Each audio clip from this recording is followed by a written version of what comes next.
How's it going, gang? Chris Card's back through the mail Monday. 7 returns for you today, including our very first one back from Portland, Oregon, just north of me here. Always exciting to get one back from my neck of the woods because I get very few back from this northwestern area. Having trouble getting this out, and we've got Jamie Moyer, the ageless wonder. Signs through past pros, $25 a signature plus $5 for the inscription, of course, for $5. I've already spent $25. I'm going to spend the extra $5 to get an awesome inscription, such as oldest player with a Major League Baseball RBI, as opposed to any other RBI, I guess, at the tender young age of 49 years, 180 days on 5/16/2012. Major League Baseball debut on the 87 Topps rookie card. That's the traded. He's in a traded set for the rookie. Of course, he's on both my 89 set cards, high number and low number. He was traded from the Cubs, who originally drafted him, to the Texas Rangers during the 89 season, which is why he's got an 89 high number card there inscribed with his years. Of course, he's also given up the most home runs of all time, 522, a record that will probably not be broken.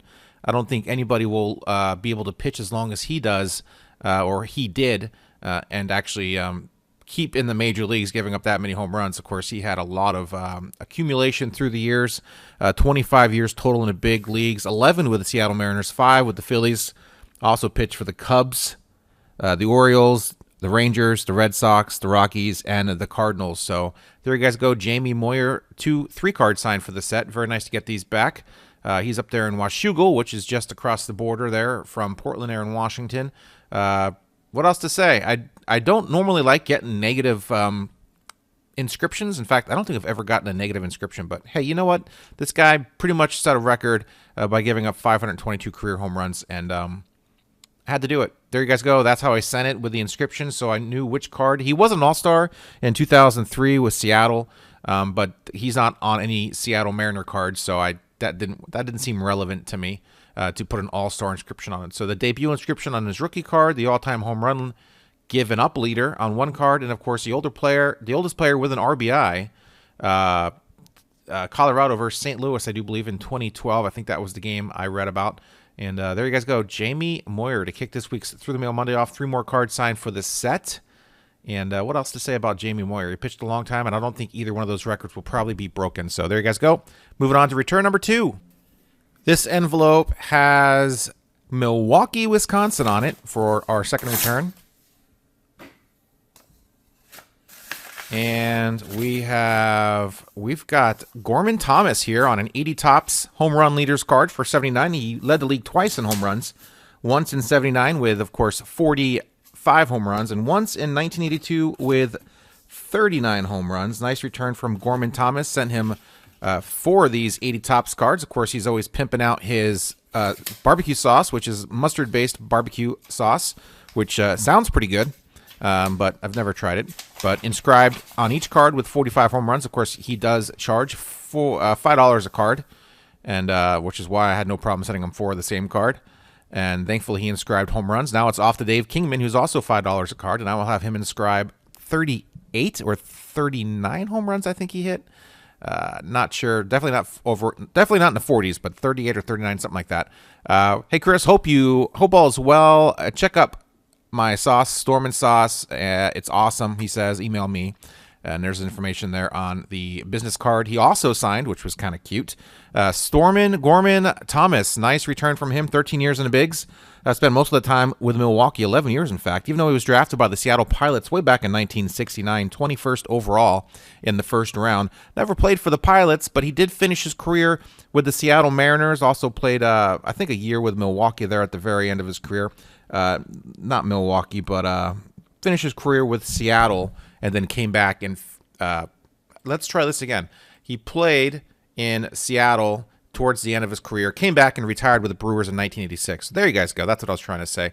I'm an amateur. This is amateur hour here at Chris Cards. You guys know better. You guys know the program. Thanks for being patient with me. And let's just move on to return number 3 and pretend this never happened. All right, friends, Pittsburgh, Pennsylvania for our third return of the day. And we have Bill Fulton. Bill Fulton here, who was a September call-up in 1987 for the Yankees. Got into 4 games. 1-0 ERA with an 11.57 ERA, pitched 4 2/3 innings. That's the fact that he's got a win is actually quite impressive considering the ERA. Pride of Pensacola Junior College, Bill Fulton here. Nice return from him. A couple of minor league cards I had of his, so I thought let's get them sent off and inked up, and they look great. And yeah, what else to say about Bill Fulton? Definitely did not have the career the previous 2 returns had. But if you have any of his stuff or desire for a Bill Fulton autograph, there is his information from Export, Pennsylvania. And thankfully, he exported his autograph to me directly to Oregon. No tariffs, no nothing. Very nice return from Bill Fulton. Let's move on, guys, to our 4th return of the day. Next return from Tampa, Florida. Tampa, Florida, our next return here. And we've got... Well, this isn't good. Dear fan. Dear fan, sadly, Mr. J passed away this year at the age of 89. We are sorry to say that he was unable to autograph your memorabilia before he passed. This is from Joey J. I had a couple of cards sent off to him. And if you are wondering, yes, these returns are probably from January-ish, maybe February. So a few months old on these openings. So it is what it is. Every now and then you get one of these. And sometimes, like in the case of Louis Tiant, you just lose your cards forever and your money. But there you guys go. Bummer for Joey J. He was a great signer. Let's move on, guys, to our next return, which will be hopefully number 4. All right, friends, next return. Hopefully this one will be a success from Santa Ana, California. And as you guys know, that's one of my favorite Santas of all of California. Numerous Santas. And we've got Bobby Valentine. Bobby Valentine on a 74 Topps card signed for the set. That's right. First-round draft pick back in 1968. 5th overall by the Dodgers. Played for 10 years in the big leagues with 5 different teams. Of course, also managed the Rangers, Mets, and Red Sox. Nice return from him. And as I said, I got this back in probably January. So full disclosure, he has not been signing. And some have even rumored that the apartment that he lives at is currently up for rent. I don't know if I believe that or not, but your mileage may vary with this information. Bobby Valentine, a very good signer. You might want to wait a little bit to see if he resurfaces with a different address, or you could try your hand here at this address. But he gets back pretty quick, generally speaking, and he hasn't been getting back pretty quick in a few months now. So there you guys go. There's information of Bobby Valentine, 74 Topps card signed for my set. I should probably send an Angels team card, actually, and get him on that as well. He only signs 1 card, so beware of that. And moving on, guys, to return number 5. All right, gang, moving right along. West Palm Beach, Florida for our next return here. And blank index card, and we've got Mr. Luis Salazar. 84 Topps, 87 Topps, 287 Topps. One is a traded card. Signed for the set, Luis Salazar, 13-year Major League Baseball career. 7 of those with the Padres. Also played for the Cubbies, the White Sox, and the Tigres. Utility infielder, played some outfield. 2011 Venezuelan Hall of Famer for Luis Salazar. Is it Luis or is it Louis? I would go with Louis because it sounds cooler. Luis, that's fine too. Doesn't sort of roll off the tongue quite as well as Louis, but that's all right. What else to say about him? Yeah, he lost his left eye in spring training back in 2011 when Brian McCann hit a foul ball and drilled him in the eye. Airlifted to a hospital where he lost his eye. Did I mention that? Geez, that was not a good incident for sure, but he went on to keep coaching in the majors and in the Braves organization after that, so he did fully recover except for the fact that he's only got 1 eye. But anyway, that is what it is. Luis Salazar. Let's move on, guys, to our next return. All right, gang. 6th return of the day from Louisville, Kentucky. Now, is it Louisville or is it Louisville? We got some envelope shrapnel here on the mouse pad. You guys know how I can't move on without getting rid of it. We've got an upper deck card here of Mr. Franklin Stubbs. Franklin Stubbs, 1982 first-round draft pick, 19th overall by the Dodgers, left-handed hitting first baseman. Also played some outfield for them. 1988 World Series champion with those same Dodgers. And I'm not sure why I didn't ask for an inscription. He probably would have done it on either the 87 or the 89 upper deck card. I guess 89 upper deck card would be a little bit more relevant, but nonetheless, awesome signer. Went on the coach in the Braves organization, actually, just like our previous return did. Went on to coach for the Braves, Dodgers, and even the Hillsboro Hops. I think he was a hitting coach there a few years back. Hillsboro Hops here in Hillsboro, Oregon. We make great hops here in Willamette Valley as well as grapes. So sort of a mini wine country, if you will, plus beer country. Lots of good hops here. Nonetheless, I digress. Franklin Stubbs, very first TTM return of the one, the only It Cometh an Egg. Go check out his channel. Make sure you subscribe and alert his channel because he doesn't, I don't know what's going on with his channel. He'll tell you about it, though, if you go over there and listen to him. Great guy. Thanks for the return, Mr. Stubbs. Let's move on, my friends, to our final return of the day. All right, gang, and last return of the day is coming to us from Santa Clarita, California. Very excited to see who we got back here, as we've got Mr. Ron Say, the Say Hey Kid. Ron Say on an 87 Topps traded card. There you guys see 22T for Mr. Say. Of course, nice long 17-year career. 12 of those with the Dodgers. 4 with the Chicago Cubs, and his very final year with the Oakland A's, as you see here on this traded card. Only gotten to 45 games for the A's in his final year in the Bigs. Nice return from Mr. Ron Say, my friends. There's his information. JD Legends promotions, $15 a card. I've used JD Legends before quite a few times. It seems like they have a lot of former Dodgers players that they represent, and always got my cards back from them. Never had any problems with them, so reputable as far as I'm concerned. Ron Say used to sign. I know I got some cards signed by him back in 2020 for absolutely nothing. 3 cards, in fact, but I did find this traded card hiding in one of my sets, and I said to myself, dang it, I got to get it signed. So off to get it signed, $15, and a few months later, let's see, I don't know, 80 days or so, 70, 80 days, I got it back. So anyway, that is, my friends, put it in the books. Another successful through the mail on Monday. Look at that haul. Look at all those Gorman cards. That's going to look sweet when Dave Kingman finishes that off. And, of course, what am I going to do with all those cards, those 1980 home run leader cards? You guys, I don't know. I just had the cards, and I could get them signed for 20 bucks. Well, 40 bucks if you want to add in Dave Kingman as well. And I said to myself, I'm going to do it. And that's what I'm going to do. Get them done. Maybe get them slabbed up, make them look cool, and maybe sell them in a few years. Some of these things are, nice completed card. I could sell it for maybe a 1980 set collector in a few years if they don't already get it signed by then, or who knows. It's good to have a trade bait if anybody wants to trade. Yeah, I still have to look through my 74, 84, 87 Topps cards and do a checklist. I did an 89 Upper Deck checklist, and I printed it out and was all excited about it. I was going to go through my binder one by one, and I still did, but I hate the set. I hated the checklist. I printed off checklist so bad that I threw it away. Basically, it wasn't printed per page, so part of set 1, part of like 100, and the card numbering would bleed over the next page, and then it'd be all screwed up and weird, and it was not good. It was all in weird columns, so let me know if you guys use any checklists out there on the internet. Give me some advice so I'd like to print one off and have it physical, because I don't want to put my binder by my computer or use my desktop or my laptop to do it that way. That just sounds like a pain in the neck. So how do you guys checklist your cards? Maybe physically using an actual checklist as opposed to online.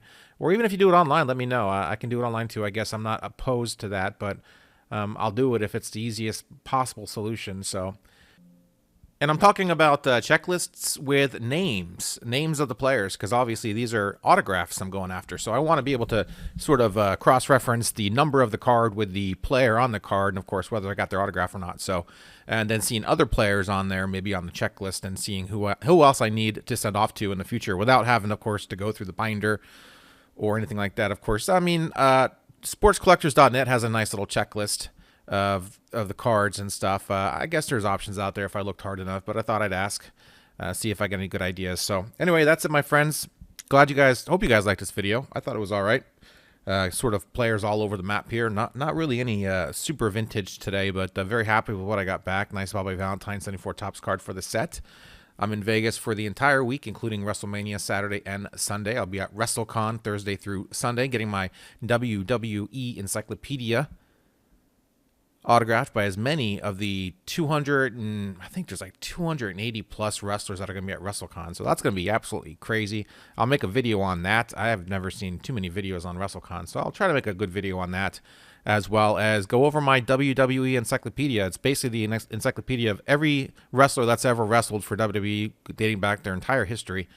Even if they wrestled for a little time, maybe a year, maybe 6 months, if they wrestled, they're in there. So it's a really cool encyclopedia. Try to get that signed by as many people as possible. I've got it signed by Hogan and all sorts of wrestlers. Kevin Nash. I just drawing a blank right now. A bunch of them. I've probably got about 15 signatures in it now. Maybe 10 or 12 signatures. Let's not go 15. I don't want to tell you I've got more than I have in there. But after this weekend or next weekend, technically Monday. After this weekend, I should have a lot more in it. And I'll do a video on the encyclopedia too, so you guys can check it out. So it's a real cool project I have. It's something that I've done off camera, basically. So maybe I'll bring that to the forefront and make a video on that. And yes, eventually get back to my Loot Crate and other once a week wrestling videos, maybe twice a week wrestling videos, depending on how much time I have for those. So anyway, that is it, my friends. Thanks for watching. Hit that like button and subscribe if you haven't done so already. I do this every single week. I've done it for the last 325 weeks in a row without fail. What a stretch here. There's plenty of people out there, I think, with more TTM videos than I have. I think because they put out multiple a week or whatever, but I put out once a week, and I stick to that regimen, and have not changed since I started back in 2019. So thanks, guys, for watching the videos. Hope you guys found them informative and interesting and entertaining. And sorry, I'm still talking. Just about wrapping this up. Trying to think of anything else I need to say. My video editing software, which I switched over to a few months ago, really like it. Of course, it handles the really 4K video I have now on my phone. I think the videos definitely look better, and I upgraded the video software editor that I have on my desktop to what is this? Pinnacle Studio Ultra 26 or 26 Ultra or something like that. And it's like Zombieware. It's actually been discontinued. They actually don't even make any more editions of it. So I guess I kind of maybe should have hitched my wagon to a piece of software that's still being updated and improved. But, this works for me for now. So there's all sorts of tools and stuff I can do with this that I have not used yet. So, or have not given myself a chance to use or learn yet. Maybe with the wrestling video I did a few months back, I definitely did a lot of picture-in-picture stuff and the side-by-side, and had a lot of fun making that video and learning the software. But for these videos, they're pretty simple. I've pretty much almost figured out the text. I used to have all sorts of colorful text. Now it's just kind of easy, just do one color, because it's kind of a pain in the neck to change text. I think the text actually went backwards over the 9 versions I've had since I've upgraded. I think I went from 15 to 26, so make that 11 versions. Anyway, you guys don't need to hear any of this. Now I'm just rambling and killing time, which is a sin. Time is very, very important. Should be very important to everybody, so I'll let you guys go. And I heard one guy last week saying they were going to be at WrestleMania this weekend, so I have not gotten tickets yet. Tickets are super expensive, and as I think my wife wants to go to one day just to check it out, so maybe Saturday, maybe Sunday. She kind of wants to see Jey Uso, so, well, I'll find out which day he's wrestling. Maybe I'll try to get 2 tickets for that day, but I think I'm just going to go by myself, so I'm not sure. I'll do some video on that. That should be pretty cool, I hope. And, yeah, I'm just going to get on my phone and get on my ticket selling apps and see what cheap ticket I can get for Saturday and Sunday, and maybe 2 tickets for one of those days. Otherwise, my wife will be poolside. She'll have no problem with that, and I'm going to check out WrestleMania. I've been to WrestleMania since WrestleMania 19 in Seattle, which was 2002 or 3 maybe. It was of course it was Stone Cold Steve Austin's last match until, of course, his match with Kevin Owens a few years ago at WrestleMania. So that was kind of a cool distinction on WrestleMania 19. Had some really good wrestling in it, by the way. I was ringside for that. Ringside, I was maybe 4 rows from ringside, and from actual ringside, from the railing, on the ramp side. And we pretty much stood on our chair the entire time, our souvenir chair, which I still have, by the way. And I don't remember much of it. I remember walking the aisle and getting my sign on TV. And you can still see me during a Booker T Triple H match, walking back and forth. Maybe I'll take a still of it and show it to you real quick right now, and or maybe during my WrestleMania video I'll do it. I can't do it now. I've got to get this video up. And it's got to stop talking eventually. But yeah, I remember. Don't remember too many things about it. Unfortunately, I took a few pictures that I don't even know where the pictures are, but the pictures were kind of cool. But crappy camera back then. The pictures aren't that great either. I remember Brock Lesnar on the turnbuckle towering above me, and him botching that shooting star press and knocking himself silly, and that Kurt Angle match, him and Angle having a great match until that point. But I remember that like it was yesterday. That was crazy. And yeah, such a big dude doing that shooting star and missing and just landing on his head. Anyway, Undertaker, Hulk Hogan versus Vince McMahon, and then Roddy Piper came out during a match. That was cool. Remember that too. I guess I remember more than I thought, man. Anyway, I'm looking forward to going to another WrestleMania. It's been too long. It's been 25 years, I guess, right? 19, and we're going to what is this, 41 or 46, 41? Are we on 41? All right, I'm just going to go. Thanks, guys, for watching. See ya.